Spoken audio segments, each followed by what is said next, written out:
Switzerland is famous for its high-quality watches, chocolate, and a focus on precision. It's a modern, service-oriented, and capitalist country known for being one of the priciest places globally. Despite this, it offers a top-notch quality of life. Swiss people are wealthy, but not flashy about it, making the country stand out for its high wealth, with a GDP per capita exceeding $80,000. Thanks to its rich history and strategic location, Switzerland is a key player in global finance. Beyond its famed watches and chocolates from brands like Rolex, Richard Mille, Lindt, and Toblerone, Switzerland has much more to offer. Switzerland's location and lack of natural resources like oil and gas, along with its landlocked position, make it seem unsuitable for economic growth. It can't easily use sea trade routes, its land is hard to build on affordably, and it doesn't have access to cheap labor. Despite these obstacles, Switzerland has become very wealthy. The secret to its success is trust, a crucial element in business and financial transactions. Switzerland is known for its reliable services, whether in high-quality offerings, tourism with trains in the mountains, selling pharmaceuticals and farm products, or banking services that securely hold people's money. This trust has turned Switzerland into a financial stronghold.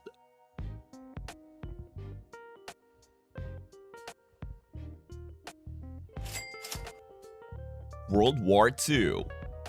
The idea that Switzerland was already rich at the start of the 20th century isn't really supported by evidence. It was around World War II that Switzerland's economy really began to grow. While the war devastated many European countries, Switzerland's economy flourished, thanks in large part to its neutrality. This period of conflict actually worked in Switzerland's favor. Some argue that all countries should adopt Switzerland's neutral stance in wars, but it's important to remember that neutrality can be complex. Switzerland participated in the war indirectly. Their approach was essentially, we won't join the fighting, but if you need weapons, we can supply them. And if you're looking for a safe place to keep your money while you fight, we're here for you. Essentially, Switzerland's decision to stay out of direct conflict was driven by economic considerations more than moral ones. The Nazis took valuables not just from Jewish people, but from many others and kept this loot in Swiss banks. Wealthy Jews and others also chose Swiss banks to safeguard their money. The Germans traded stolen gold with Switzerland, receiving Swiss franc to fund their military actions. Swiss banks were aware of the origins of this gold but did not raise objections.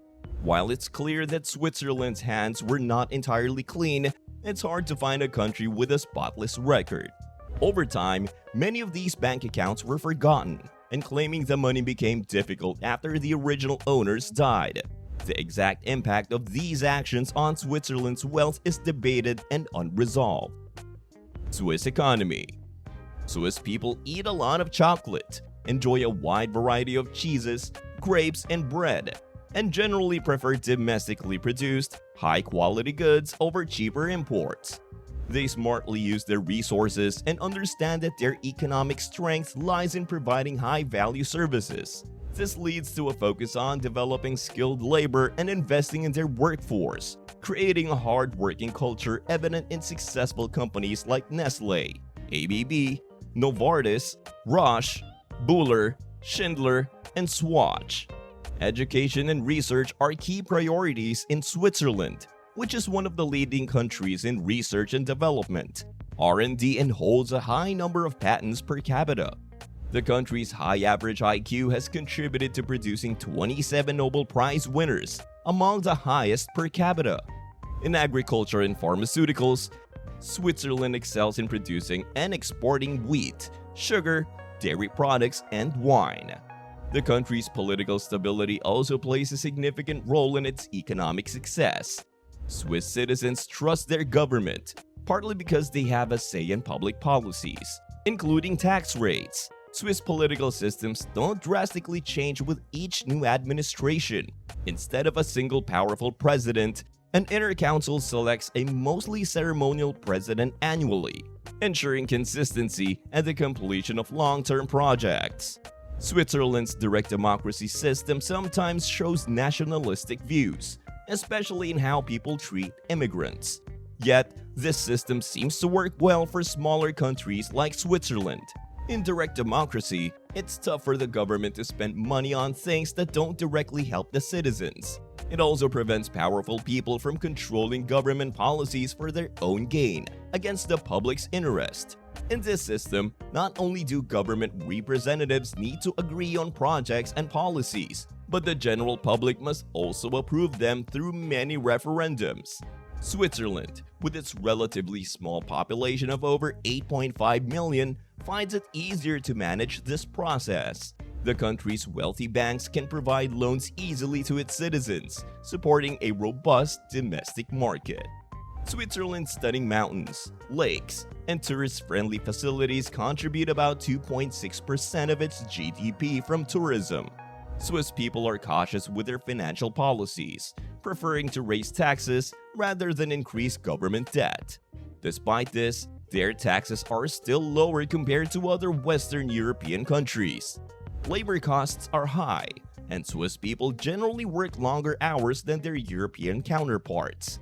The country has a low unemployment rate and a strong work ethic. Salaries in Switzerland are high, but so is the cost of living. Switzerland has managed to stay outside the European Union without negative consequences. It attracts low-skilled workers from Eastern Europe and high-skilled workers from neighboring countries like Italy, Austria, France, and Germany. Switzerland benefits from its economically strong neighbors by exporting goods to them, unaffected by EU happenings. The Swiss are known for being peaceful, rarely using firearms despite many keeping their military rifles after service. Swiss people tend to save a lot of money. This habit is partly because Switzerland's welfare system and job security aren't the strongest, which makes people save more for security. Additionally, Switzerland wasn't always wealthy, so older generations who lived through tougher times and rougher conditions were very cautious with their spending.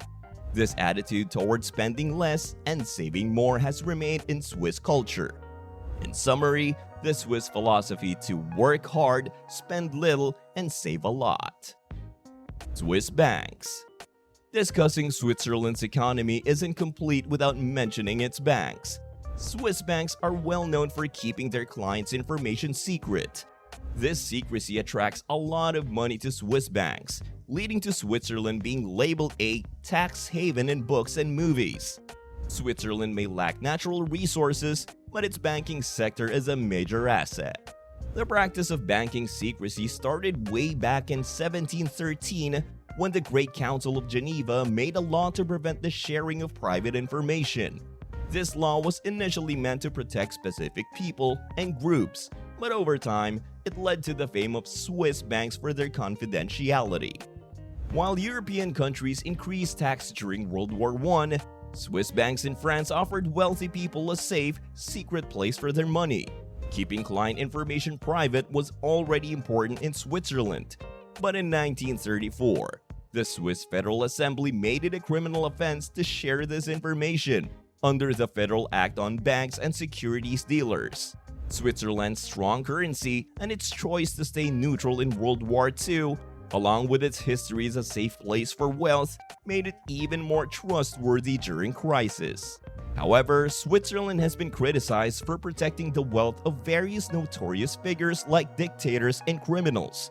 The idea is simple. If you're in legal trouble or pass away, your money remains protected in Swiss banks. While many criticize Swiss banking practices, these practices are often overlooked when personal wealth is involved. Swiss banks are a big part of the country's economy, significantly contributing to national investments in areas like education and healthcare.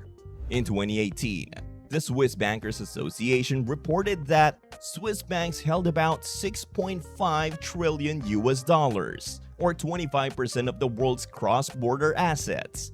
In 2022, the Swiss National Bank stated that the total assets of Swiss banks were equivalent to 500% of Switzerland's GDP. Some people say that Switzerland's banking sector has changed, and that places like the Cayman Islands are now the go-to for dubious financial activities. Yet, wealthy clients still prefer Swiss banks like UBS AG and Credit Suisse Group AG for their expertise and high-quality service.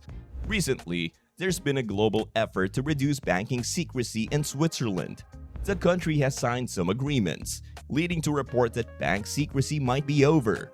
However, in reality, Swiss banking secrecy is still very much in place. Swiss banks distinguish between legal tax avoidance and illegal tax evasion. For an outside authority to access a Swiss bank client's private information, they must meet strict conditions, which many don't like. In 2018, Transparency International ranked Switzerland as one of the latest corrupt countries. Nevertheless, its banking sector was considered the most corrupt globally due to its strong secrecy laws and large offshore banking sector, which can facilitate money laundering and hide questionable funds. Switzerland's economic system is unique and can be exactly replicated in other countries. Not all countries can remain neutral in wars or have a naturally defensible terrain like Switzerland. It's also challenging for other nations to build the same level of trust that Switzerland offers. Moreover, providing large loans to citizens isn't simple for every country. However, there are two important lessons to learn from Switzerland. Number 1. Trust is crucial in all business and financial transactions. Number 2. The Swiss way of life teaches us to work hard, spend little, and save a lot. I hope you found this video informative, and I look forward to hearing your thoughts in the comments below. Thanks for watching, and I'll see you in the next one.